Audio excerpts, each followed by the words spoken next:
Good evening, everybody. This is Paul Elam. Welcome to Going Mental, the show that we do for discussing men's mental health issues, which often stem from legal and other problems in this culture. With me, as always, is the terrible and tenacious Dr. Tara Palmatier. Say hello to everybody, Dr. T. Hi, everyone. And also with us is special guest Terrence Popp of redonkulous.com and secondclasscitizen.org. Say hey everybody to say hello to everybody, Terrence. How y'all doing? Good to have you here. Just to fill everybody in, Terrence had a internet outage today, and he had to revert to a backup plan for another location for him to appear. He is not able at that location to load Google Plus, so we have Terrence on the phone. You should be able to hear him, and we're going to make him a very big part of this conversation because it's very important that we get his perspective since he's done so much work on this. Administrative violence. What is that, you say? Well, it is actually, I'm going to offer an opinion that it is usually proxy violence done by the state or other legal body on behalf of women, particularly through the family courts, inflicted on the lives of men. Terrence, is that a decent description, or am I falling short there? No, that's actually fairly accurate. It's anytime you go to court or do anything like that, that's the state's form of violence. And whenever you do anything along those lines, it's administrative violence. Okay, I want to do something else really quickly here too as we progress, and I'm going to read this because Terrence won't be able to see it. We had somebody, Chain Reaction, already put a comment. We are reading your comments as this goes along, by the way, and Chain Reaction offered before this even began the comment that I have a sneaking suspicion that many a MHRA-hating white knight will come back to this discussion one day. And I've posted that for everybody to read, and let me reiterate just how true that is. I want to say to the white knights out there, to the insanely protective guys out there that believe in placing each other's and their own heads on chopping blocks in order to protect somebody that's trying to destroy you, that the MHRA hating white knight of today is the guy that's writing A Voice for Men tomorrow saying, please, can you help me? I'm being destroyed. And you can bank on it because we get those letters and things all the time. Don't believe me? Don't believe me about administrative violence? Go read the current featured post right now on avoiceformen.com about Chris Mackney and his life and death at the hands of the system. Dr. T, what's your take on this? How does administrative violence occur, and how much is this really affecting the lives of the average guy? Well, for the average guy who's not in family court, probably not at all, unless he works in a really terrible work environment in which administrative violence can also take place. But I think for any man going through family court with a high conflict ex, it's just par for the course. And according to research, there's a barrister in Canada, an attorney in Canada, who has done research. I cannot remember his name, I'm very sorry, but approximately 20% of all divorces are deemed high conflict, which is interesting because that pretty much matches up with the percentage of individuals with personality disorders in our society. Coincidence. Just a little coincidence. And, it starts often with an ex parte restraining order that men don't even know about. They're removed from their homes. Oftentimes their employers are notified. So it's using the system and branches of the system, law enforcement, the mental health field, the family court itself, to systematically strip a man of everything he holds dear. Terrence, we were talking before we set up for tonight's program a little bit about men and their reluctance to defend themselves under these circumstances, and oftentimes their unwitting participation in their own destruction. Um, you definitely had some interesting thoughts on that. Why don't you tell us a little bit about that and your experience with men and how they handle it, and what kind of mistakes do they make when they come under fire by a family court system? Well, I mean, any man, when he's presented with violence, will defend himself. It's his natural instinct. But when you deal with the administrative violence side, a lot of these they don't know how to handle themselves. They crawl into their shell, or they hunker down, hoping that it'll just blow over, or it'll all be better, and they lose everything doing that. That's the absolute wrong answer. They have to learn how to fight. I mean, you have to do it. I mean, when your other half of your relationship it gets cancerous, you have to cut it away. And we need to get men smarter on how to fight harder and smarter. And so right now, administratively, they're not doing it. And Terrence, what I've noticed, and maybe this is your experience as well, perhaps you can speak to this, is that fighting administrative violence is a much different beast, say, than being in a fist fight in a bar, because it's not necessarily direct. You can't always necessarily see who your assailant is or who is pulling the strings behind the scenes. Yeah, you are correct in that, and it's very meticulous. You have to pay attention to the details, because death is always in the details, even in administrative violence and in the real world. Terrence, you actually have made videos on this on your YouTube channel that are also hosted on redonkulous.com about guerrilla tactics and stuff. What particularly drove you to start addressing this as a focus of some of your work? Well, to be honest with you, I ran second-class citizen for. I still run it indirectly. I have another person running it, and I made some videos for them, and they're very negative, and I just could not do negative stuff forever. I mean, I had to move on. I had to reinvent myself. So I decided to do the positive side, and that's why I came up with the redonkulous. And I just, I try to convey the wisdom that the lessons that I've learned out to my audience, and I try to do it, in a funny way, so they can learn these basic lessons themselves, because they're not doing it. I mean, it's just like fighting in administrative violence is just like any other violence, any other war. They all boil down to the same strategy: target, isolate, and destroy. That's it. That's how it works. And the way that in family court now, the wife can go in there and say, I think that that he might hurt me. I'm in fear of my life, even though the guy is a pastor and he gets PPO. He's out of the house. He's lost all his resources. Thus, he's been isolated. Once he's isolated, you maneuver on him and you destroy him. And that's exactly what happens 85% of the time in family court.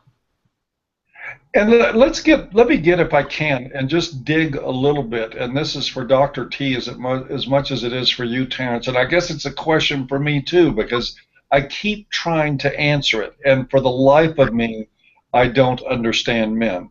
I know that there are millions of guys right now that if you walked into a sports bar on a Thursday night at 10 o'clock and said something offensive about their football team, you could end up in a fist fight. You can have guys that will go insanely defensive over particular cars, over athletic teams, over March Madness or whatever. And the average guy, to me, when he gets confronted with administrative violence, simply drops trowel and bends over and waits to take it somewhere in the back of his mind, thinking, maybe if I take this screwing, she'll take me back. Now, am I wrong about that, or do you think something else? I mean, to be honest with you, I was lining myself up for that very same thing until my ex-wife, you know, killed my dog. And then once that happened, you know, I was, you know, enraged, of course, but it just took down all the barriers. And I was like, you know what? I was able to envision her as the enemy and address her as such. Because that's what it is. I mean, you know, they go from your best friend to your worst enemy, and you're basically fighting over your portion of the lives of your children and their futures. I mean, the money, you can always make more money. You can always get more stuff. You can't take the money and stuff with you. But when you leave this earth, the memories that you leave behind in the minds of your children, to me, are priceless. Let me ask you, Dr. T. I mean, and again, you know, I think we heard it from Terrence there, and I've met Terrence, and I can tell you that, you know, if I were walking along in life and decided I wanted to mess with somebody, Terrence Popp would not be at the top of my list of people that I would decide to mess with. Yet still, I mean, and what he said about himself is same thing that was very true at one point in my life, and that I see true in the lives of so many men.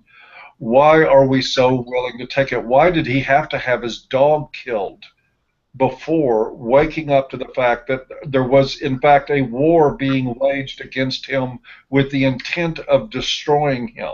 I see so many men go down. I see a lot of Chris Macneys and Thomas Balls and Earl Silvermans that, you know, just don't get that a war is being waged against them, and they end up being just like the best of enemies and finishing themselves off with what the system started.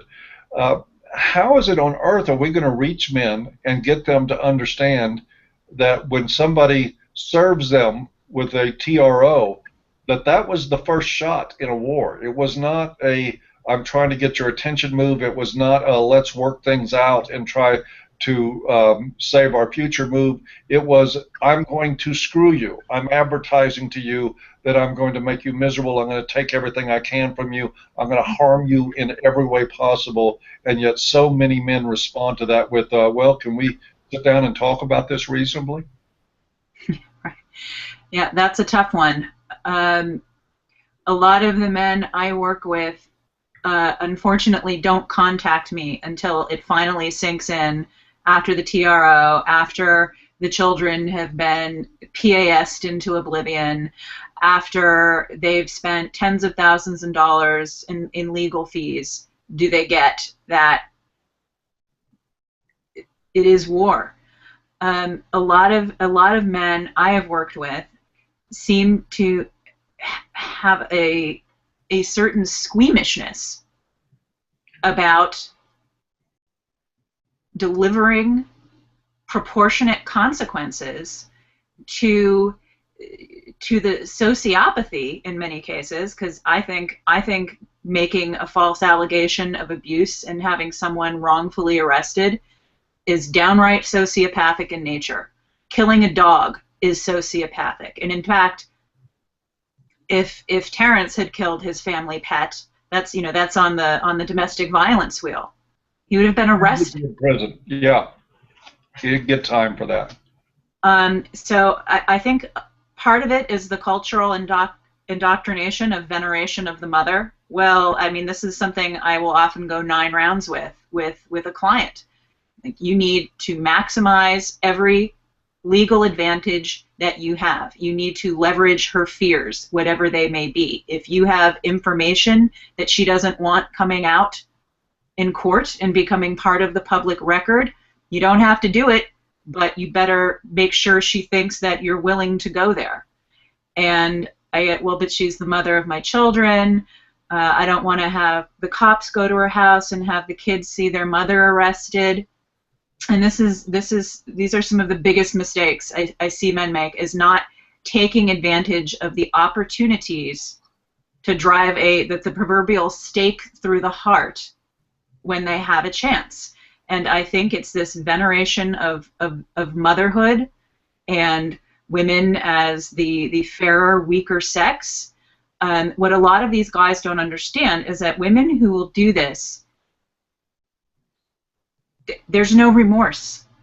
There's no remorse. They don't feel bad for what they are doing to you. And yeah, not to interrupt you. No, please do. But yeah, I mean, I noticed that too. It's like they wake up one morning and like a switch flips in their mind, and you're like, holy crap! I don't even recognize who you are. And because with my ex-wife, I went there for a total of 10 years, married 6.5, and so I knew her for like a third of her life, and all of a sudden she flips the switch, and it was like the zombie apocalypse. It was horrible. Sleeping with the enemy. And after I was made homeless by the system and living out of my car, I spent like 2 days like trying to relive the crazy flow chart that brought me to that location. I was like, holy crap, how did this happen to me? I'm going to put up a comment here from Wayne, and I'm going to read it so that Terrence hears it. But I would like to ask. I'm going to respond to it, but I would like to ask both Terrence and Tara to respond to this. Wayne says that men are taught to respect the courts, the authorities, to believe truth matters. That's why we submit. I want to send that over to both of you. I have my ideas on that, but I'm going to hold them for last. Terrence, what's your response to that? Well, I mean, I served in the military, and basically for all of its conflicts after Grenada, I was almost killed in 2 wars. I thought, hey, I would go when it was my turn to go to court for whatever reason, that my constitutional rights would apply to me. And nothing could be further from the truth. They used best interests of the child to circumvent everything, and my ex-wife lied and did horrible things to get me to quote unquote flip out. And I think it was a lot of that was done under the advice of her own attorney. Mm-hmm. And I was just shocked and appalled that what was going on in the actual courtroom. In fact, my best friend Peter went through a divorce, and he would tell me how horrible it was, and I would just nod and go, yeah, you're right. But when it happened to me, I remember I went to his house in tears and begged for his forgiveness for being such, quote unquote, being an ass bag. Wow. Yeah. And then once you get used to the fact that hey,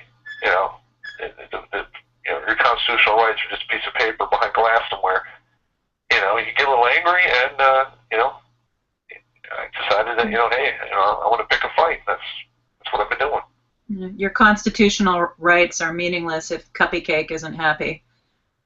Correct. Yeah, I want to take it and probably, well, I fundamentally agree with what Wayne said, that men are taught to believe in injustice in the system. I think it breaks down to even more fundamentally to that men are raised and socialized to believe that if they do the right thing, that they will be treated according to their deeds. That it's almost like a form of karma. That if men simply do what's right, if they are non-hostile during the divorce process, that they expect that non-hostility are returned. But it strikes me as really incredible that in many men, and I'm going to say on a social level with most of them, that the level of belief in that approaches psychotic. Because I've seen so many men over and over again in the middle of this saying, can you believe she did this? And then can you believe that the court did that? And then can you believe that they did this to me? Yes, I believe they did. It's you that's having the problem wrapping your head around the idea that this system and that woman are both out to get you, and they're succeeding because you're not even smart enough to anticipate that their next step is going to take whatever is going to be to take whatever you have left and to drive you further into the ground. And these guys are still waylaid by this stuff, even as it happens day in and day out, sometimes through a years-long divorce. I've heard some guys, I had a dear friend, he's passed away now, but 8 years after he was divorced, his high conflict ex was still screwing with his life. And he would call me on the phone and say, can you believe she did this and that? And it's like, man, how we're going to reach guys to get past that level of psycho denial about what's going on in their lives, that's a tough one. Luckily, I think the internet is going to help with that. I think Dr. T's work helps with that. I think what Terrence Popp is doing helps with that. I think A Voice for Men, MGTOW community, all these people coming together and speaking to these issues helps. But we still have a problem on a widespread level that most guys are just ready to be screwed over. Well, to that I would like to add, for the men who aren't totally sandbagged out of nowhere, things are fine one day and the next day the police are at your front door saying, get out. For men where they've been in a relationship where the switch flipped a long time ago and the mask of sanity came down and they've just been living with this really cruel, abusive, either emotionally or physically woman, they're afraid to stand up to her because there are consequences. Oftentimes they develop a sense of learned helplessness, which makes it far easier for their exes to gut them in the family court process. And a lot of the work I do is helping men realize, look, you need to fight back. Well, she might get angry. I'm like, and that's different from her baseline. How? Like, she's going to be angry even if you give her everything you own on a silver platter, including your vital organs. So you may as well do what's good for you and your kids. And then the other big issue I run into, which I mentioned in the write-up for this show, are the men who suffer from nice guyitis, where they, like I think you mentioned earlier, Paul, where they think they're going to get some kind of credit or she's eventually going to ease up if they don't fight back. Over Nice and Underlaid, that one comedy video I did a couple weeks back. Over Nice and Underlaid, yes, I watched that one. That was good. Those two seem to go hand in hand, don't they? But that's the thing. A lot of men don't get. You're not dealing with a reasonable, rational, normal human being in these situations. Now, most of us learn at an early age that if we share our toys or our cookie with someone, they're going to like us and share their toys and cookies with us. But when you're dealing with an abusive, high conflict, crazy ex, the nicer you are, the more generous you are, the more demanding and cruel she becomes. People like this see kindness as a weakness, and they will exploit it. Terrence, you've spent years in a military setting, and you have certainly been under circumstances that demand that men draw incredible amounts of courage to do things that to most people are just unthinkably difficult. And I served in the military, but not in conflict, and I can't imagine. I've read your background. I can't imagine some of the circumstances that you've been in. I've always been baffled how men can display such incredible ferocity and courage for a cause, a good cause, even if that cause is just protecting the guy next to him, but will not display that, refuse to display that kind of courage when it comes to protecting themselves or to protecting another guy from the abuse of a woman. As though we live in a culture that believes that can't happen. Is there anything in military training that you think could help guys maybe open their eyes a little bit and draw on their spine in the middle of these situations? And from my observations and in my opinion, there's absolutely nothing that takes place that I've ever seen in the military to prepare men for what lies lives ahead of them in the civilian sector, and when they get married or get involved in a significant other. I mean, they have pre-marriage classes, they have counseling for troubled couples, but I think that would really benefit today's service members if somebody sat them down for a couple hours and said, look, you're going to get out of basic, you're going to feel isolated, your identity is going to be challenged, you're going to fall back to what you know, you're going to want to have that homey feeling at home, and you're going to shack up with the first floozy that you come along, or some chick back at home.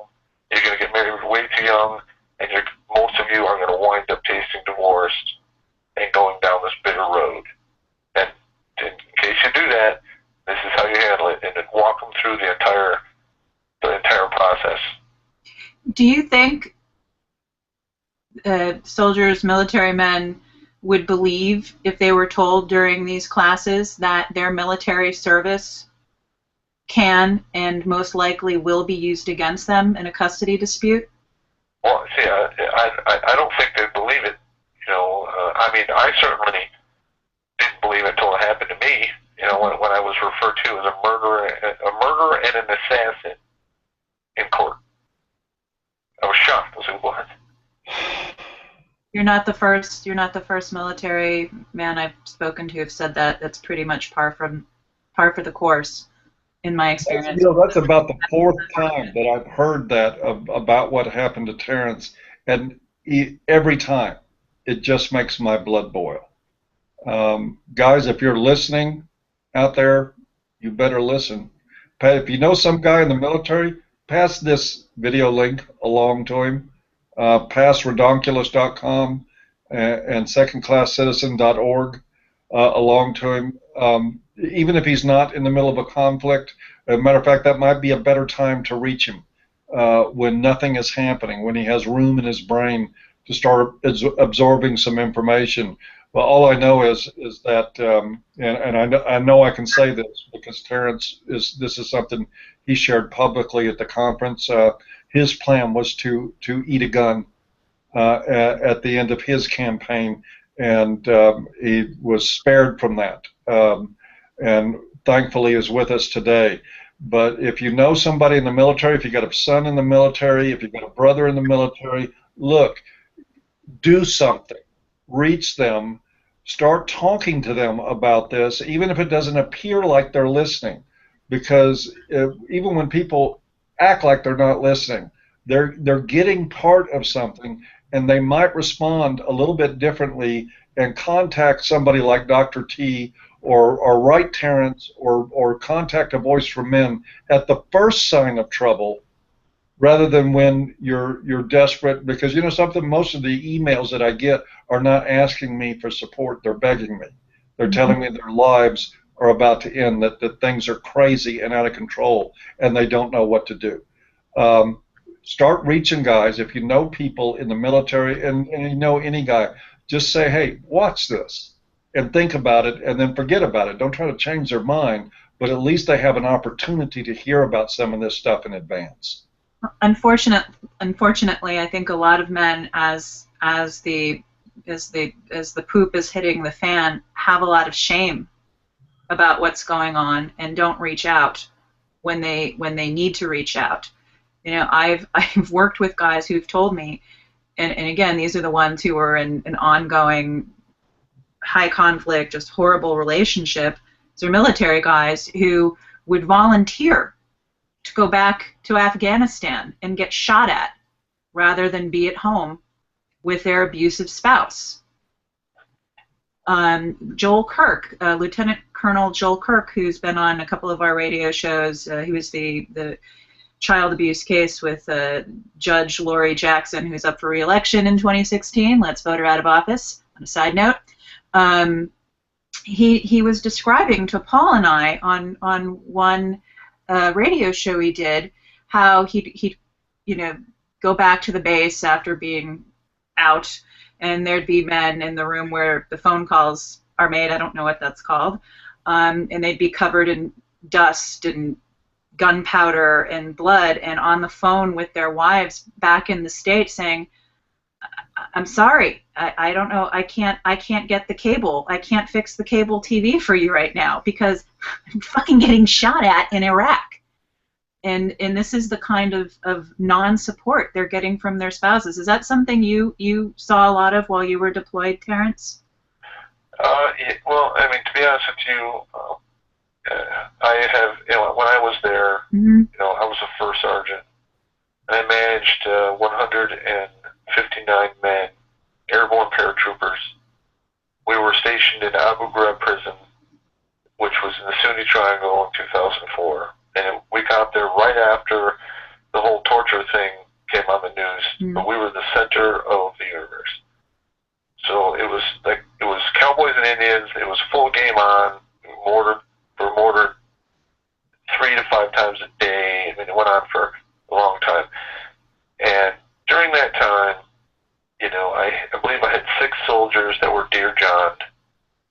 I had 2 that went home to find out that their wives were, involved in extracurricular activities.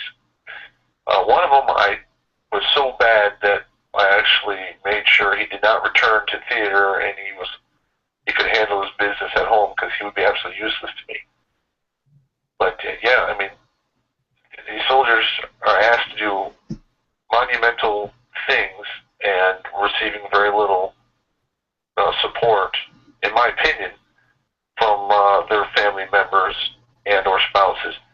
On the sidebar, when I was, when I was there, I was married, and I remember calling my now ex-wife and asking for some things to be sent to me, and she would say, well, why do you need that? And my answer to her was, I don't care if I call you and ask you to box up impossibility widgets. You do what I tell you, and you throw it in a box and send it to me, because I need it, period, end of story. But yeah, that's pretty much how it is.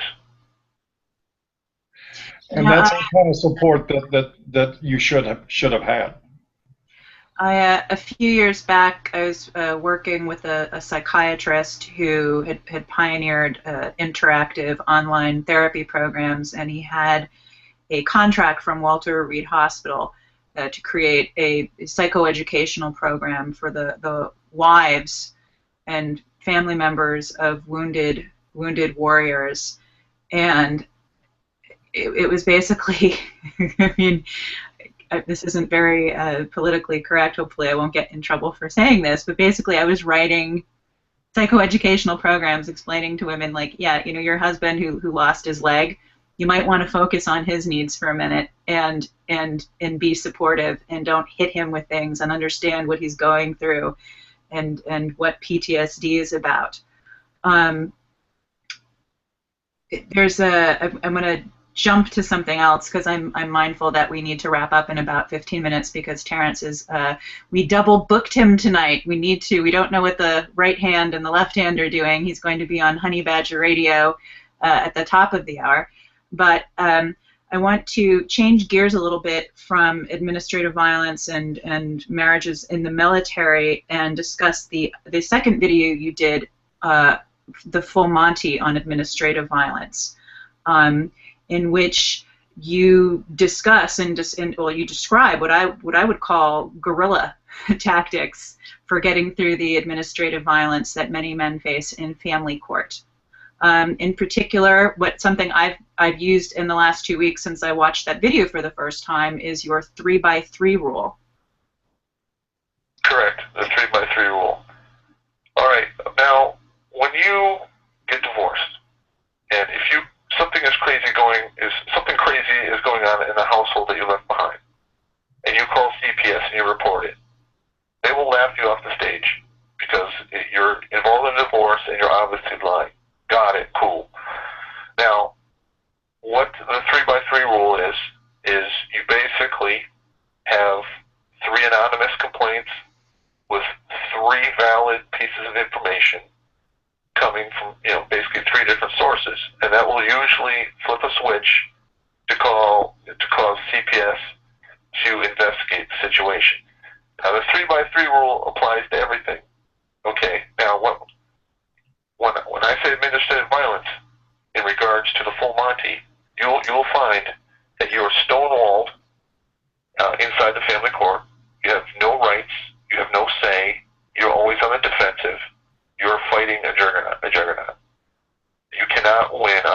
one-on-one with them. You have to engage in multiple fronts. So I do that. I explain that in the full Monty by, maybe calling CPS, having, benefits cut off for fraud, go after unemployment. I mean, you want to isolate and cause as much uproar on all different angles as you can. And that way, the ex who has your children has to now fight on 3, 4, 5, 6, 7 different fronts while you're still going after them in family court for time with your children. Because the family court's not going to protect your ex from other entities within this huge bureaucracy we call government. It's not going to work. Other entities that actually follow their own laws and rules, I might add, or at least more so than family court seems to in many cases. And let me just interject, if I can, just in case you happen to be out there listening and you're a quote mining piece of shit. Terrence said 3 valid complaints. 3 valid, documented.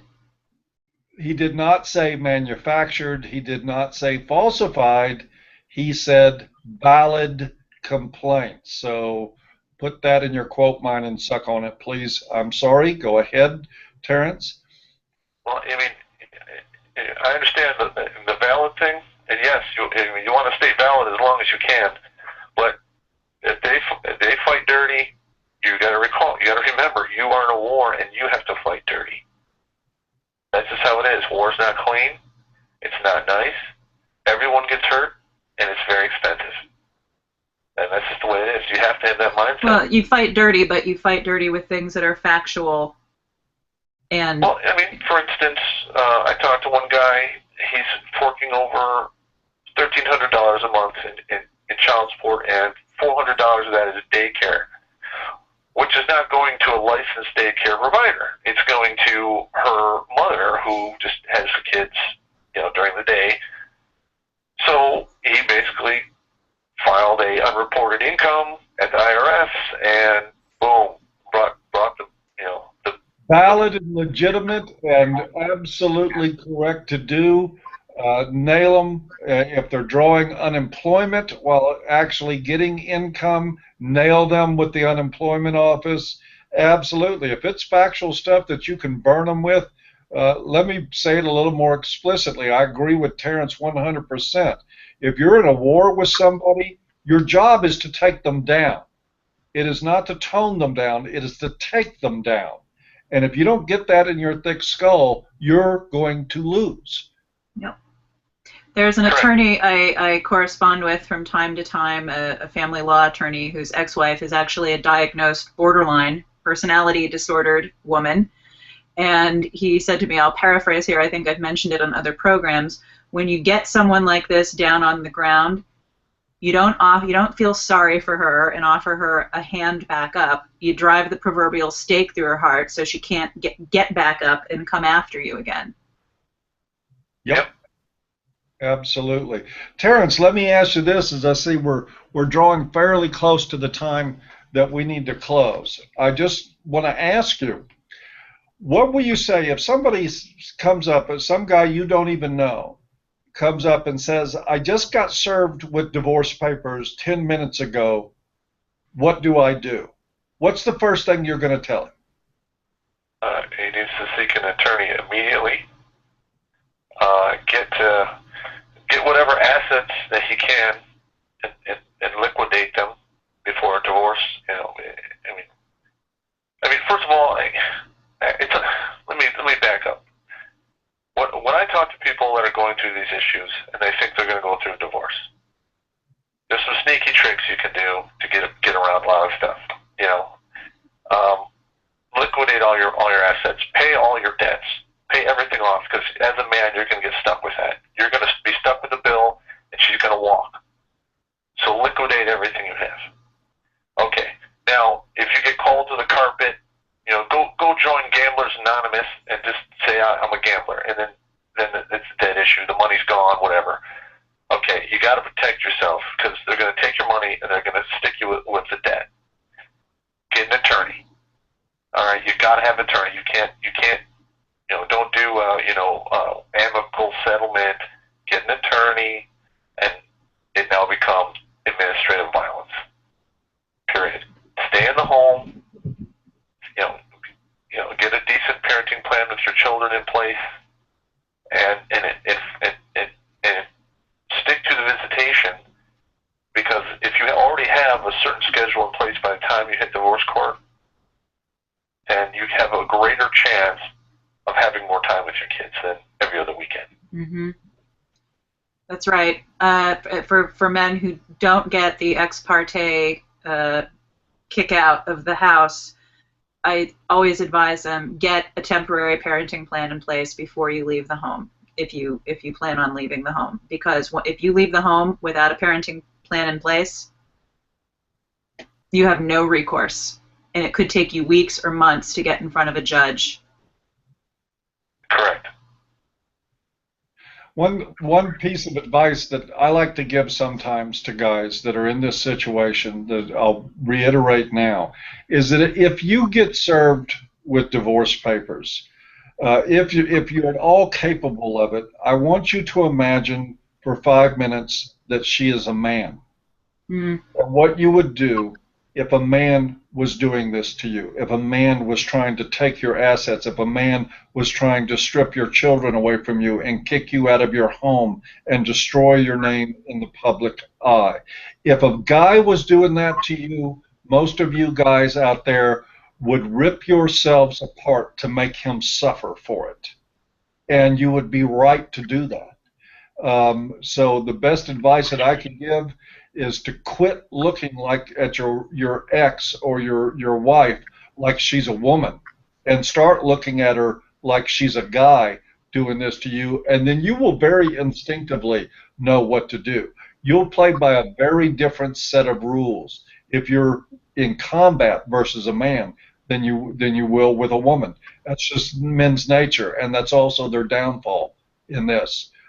So I just wanted to toss that in there. Pretend she's a guy, guys. You'll know what to do, and then Terrence, you can cover shit up. Terrence, you were going to say something?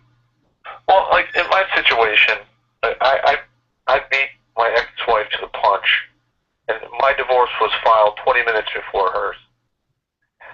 And in mine, it was very amicable. I paid my portion of the expenses. I live in the house until I can get on my feet. I have joint visitation with my kids. Everything was, the way it was. Hers, I saw the paperwork was basically removing me from the home, trying to get a PPO, freezing my assets. I mean, it was very draconian. And I think that's one of the main reasons why she did the whole dog thing with me, is because I later found out through a mutual acquaintance of ours that she was joking about it at a dinner party, that she was hoping I would flip out and then they'd call a SWAT team and take me down, and then she would get all the insurance money that, you get paid when I'm killed. What an asshole. Well, I mean, it is what it is. I mean, Bad Popp really wanted to come out that day, but I made him do an about face when we walked out the door, and the rest is history. But, yeah, I mean, it was a really bad situation. And that's not uncommon. Attorneys will tell their female clients, do you think you can get him to hit you? I mean, that is correct. That is standard operating procedure for these scumbags with legal degrees in family law. And I know somebody personally that actually got that accomplished, and she admitted to him years after the divorce that she pulled every insult she could. She did every underhanded trick that she could. And one night she finally plowed him with alcohol under the promise of having sex, and then started humiliating him to the point that he hit her. And he ended up in jail, and anger management, and of course went through the whole system. And she was calling the shots in the divorce from that point on. She was in control of everything. And if that's not sociopathic douchebaggery, I don't know what is. And she told him years later that how she had set him up, and I think uttered some sort of apology for doing it, which I'm sure really brought healing into his life. That's why we don't men shouldn't stick certain body parts into crazy. No, they shouldn't. We're almost out of time. Terrence, is there anything else? One, let me thank you uh, for a lot of things, for your service, for the help you've given AVFM, which we do know about and remember, and for what you're doing out there right now, and for coming on this program and talking with us. I hope when we get your internet situation straightened out that you can come back and join us so people can see your devastatingly handsome face as you speak. But is there anything that you would like to add to this before we go? The feedback I'm reading on here has been very good about your appearance. What I want to just say is, like, with my website, I'm addressing a lot of these issues using comedy, and I'm trying to convey wisdom because people tend to remember stuff if they were laughing while they learned it. Mm-hmm. And I do the whole redonkulous.com thing, and it's a therapy for me. And if somebody out there learns from it, then that's a win. And if people are entertained, then that's a win. So it's a win-win-win. And hell, you can even throw a fourth win in there if you piss off some feminists. That's a big win in my book. To the male-female dynamic, but there's enough material out there that I could probably do shows on it for quite some time before I have to switch to something else. Terrence, just mine all of my old articles in the comment section, and you can put out a comedy video a day if you have the time. And I will say, Terrence's videos are very funny. They're a little off color, so I'm laughing and blushing and laughing, and I had never heard. You like it. I know, I do.